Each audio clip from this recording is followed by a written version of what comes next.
Welcome to Law Next PR, the podcast where we put a spotlight on the latest news coming out of the legal tech industry. This is Bob Ambrogi, and in each sponsored episode of Law Next PR, I interview a legal tech company about its latest news and developments. Today, we're talking about the company ClauseBase, which has announced the opening of a new office in Montreal to drive its further expansion across North America. And it's also announced the hiring of Jan Roggen as Vice President of Growth to help spearhead this expansion. My guest today is Jan, who's here to help us discuss this news and tell us all about it. So, Jan, welcome to the show. Thanks, Bob, and nice to meet you. Morning. Yeah, good to meet you. So, as I say, you've obviously recently joined ClauseBase. You're at Deloitte, Belgium before that. Why don't you tell us a little bit about your background and what it was that interested you in joining this company? Okay. Maybe quick intro about myself first. My name is Jan. People who know me would probably say that I'm a change addict. I love building new things and I love being outdoors. But professionally, I've been a lawyer for more than 20 years, practiced for more than 20 years until very recently. Moved to the business side of law about 10 years ago when I was managing my own firm.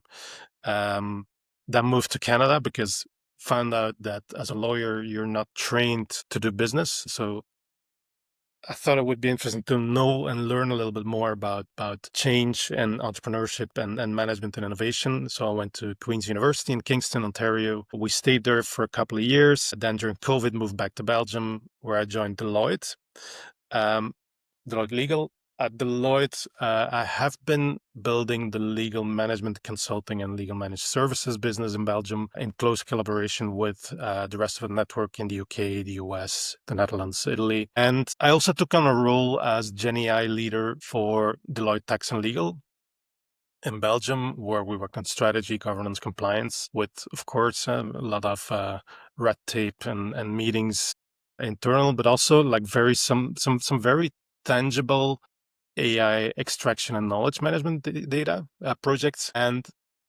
what I've learned there are basically two things. Think about GenAI in general in legal. First of all, high quality data. When it comes to GenAI in legal, nobody has found or built the holy grail yet, I believe, unless I've missed something. But the ones that achieve the best results with high quality output are the ones that have high quality input, high quality data available, mostly by combining human effort and AI. The opposite of garbage in, garbage out, right? One of the things is that in legal as an industry, we don't have a lot of high quality data available because we haven't been treating our data as we could have been. And it was difficult for us to like build high quality data sets because we've been working with us unstructured data all the time. And it isn't until GenAI came in that we have now an easier way to structure our data and to start building high quality data sets. So that's point one. We need more high quality data in legal. Two, change management. I think progress in legal is not defined by what's possible from a technological point of view. It is defined by the pace at which we as lawyers are able to change the way we work. And that's why it's important to make it easy to change behavior by meeting people where they are in the platforms they already use, like Microsoft Word. So back to your first question, what brought me to ClauseBase? Yeah. At Deloitte Legal, we worked with ClauseBase, and so I've known Senna and Martin for a long time. I know their product, and there are a few things I really liked about them. First of all, what I've been talking about, data, change management, no nonsense approach in AI, that's where we align very well over the last couple of years. Our visions towards what's possible with AI and what's not possible with AI align very well. And we both agree that you still need a human in the loop. And that's the job of AI, is to enhance and facilitate onboarding and customer success. But it's not going to replace lawyers anywhere near soon, I believe. So that's where we align on the vision. I think, secondly, the part that I liked about them is they have a very strong product. And maybe that's can make a comparison. In legal tech, there's a lot of VC-backed startups that are very strong when it comes to marketing, sales, and that build the product along the way. ClauseBase is taking the exact opposite approach. They have been bootstrapped, are still fully bootstrapped. It's a profitable company. They're making profit. They have been investing a lot in their product over the years. And maybe there is a little bit more growth still when it comes to marketing and sales in the way they approach the market. So it's building on strong foundations that attracted me to joining them, and yeah, leveraging all the expertise, the approach, the vision, the product they have, and bringing that to the North American market. That's really the goal of what we want to do. I'm sure that in your work at Deloitte and elsewhere, you've seen a number of the products that are out there in this space, and you've talked kind of about philosophically about how you align with what ClauseBase is doing. But for those who maybe aren't familiar with the product, tell us a little more about what makes it perhaps different from some of the other products that are out there in this space. Yep, I think so. ClauseBase is basically an MS Word plugin that allows lawyers to draft smarter, negotiate better, and review faster. So it's a full legal drafting and review tool set built in Microsoft Word.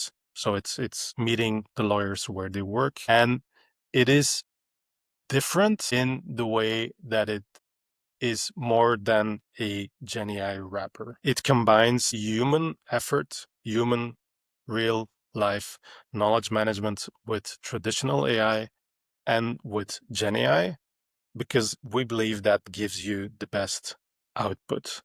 So I think it is pretty much like a lot of the other tools available, but it adds a layer of real knowledge structuring, traditional knowledge management that has been done for a long time in law firms, in house legal departments. And it allows you to add that extra layer of quality to make sure that the output is like a high quality output. Elaborate a little bit on that knowledge management aspect, because obviously a lot of law firms, legal departments come to a product such as this or a platform such as this with a base of knowledge that they've developed over years. Obviously, this isn't going to be their first contract. How does ClauseBase allow them to build on that or take advantage of that knowledge base that they've already developed?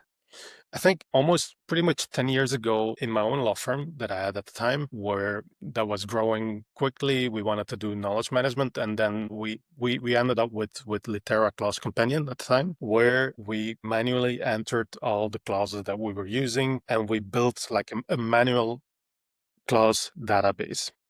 I think that that's also where ClauseBase started like years ago. But the good thing about GenAI is that it now allows you to more organically build this database. So there's 3 steps in doing this when you use ClauseBase. What typically happens is that whenever someone onboards on ClauseBase, they upload a bunch of their contracts. And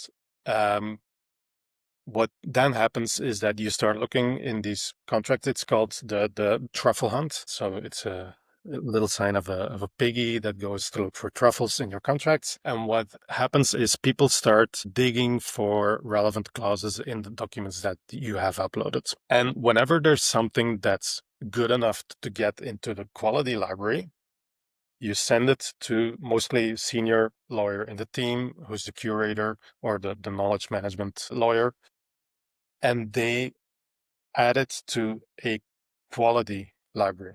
So what happens is, whereas In the past, you would have to curate everything manually.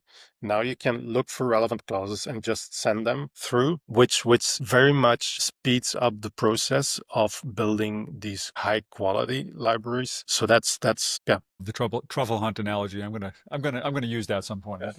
That's perfect. So as you're coming aboard, obviously ClauseBase has had some customer base, some traction in North America already. So what is your sort of mandate going forward? What are you going to be focusing on now that you're in this position? Interesting question. I think the although it's a fully bootstrapped company, we have been managing to double revenue over the last 2 years. So the goal for this year again is to double revenue. And what we've been seeing that we were having some customers in the US and Canada. So we want to be closer to them and focus more on this specific market, kicking off with the Montreal office because, and there's a link with Belgium. Belgium is a multilingual country. I speak Dutch. We also speak French. Some even speak German. And when we do business, it's often in English. So lawyers in Belgium use probably 3 languages at the same time. They draft contracts in 3 languages at the same time, which makes it very interesting for us to be in Quebec, in the French-speaking part of North America, because this also is like a very multilingual environment. And unlike most players in the market, we are multilingual at the core. So it's very easy to switch from one language to another. I think that's one of the reasons why we're in Montreal, in Quebec, because of really leverage the multilingual aspects and the core of what we do. That's one point. Second, double revenue, make sure that we attracting even more clients. Last week, when the announcement was published, we immediately got like 3-4 requests for demos from big corporates and big law firms in Canada. So I'm very much looking forward to building on that and really grow our footprint here. And third thing is customer success. I think that's also something that needs to be developed, and where you need to be close to your customers to really be successful at it and make sure that our customers really make the most of it and make sure, like, guide them step by step in capturing the value that they can capture with this kind of technology. I know that one of the focuses that you'll be involved in is further building out partnerships for the company. Can you kind of talk about what kinds of partnerships that is and what you're going to be looking for in that regard? Yep.